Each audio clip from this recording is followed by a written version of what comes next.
I am the Tofu Golem. Please enjoy the video. You start by powering the phone off and removing the SIM or micro SD tray. This prevents short circuits and gives room to work.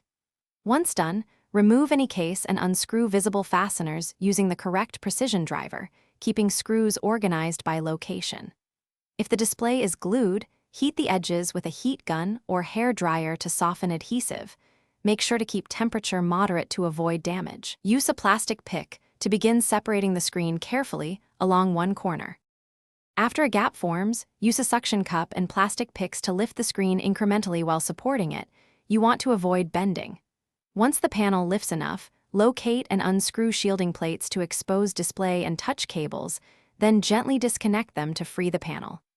Inspect the frame for loose clips, broken plastic tabs, or missing screws. These are often the cause of a loose screen. Clean adhesive residue with isopropyl alcohol, and note where reinforcement or replacement parts are needed. You'll apply new adhesive strips or a thin bead of manufacturer-grade adhesive to the frame and replace any broken clips or brackets. That restores the original hold. Once adhesive is set to tack, reconnect the display and digitizer cables, then carefully lower the screen into position, making sure clips engage and edges align. Reinstall screws and the SIM tray, power on the phone, and test touch and display uniformity. If the screen still moves, reopen to verify adhesive placement and check for a missing bracket or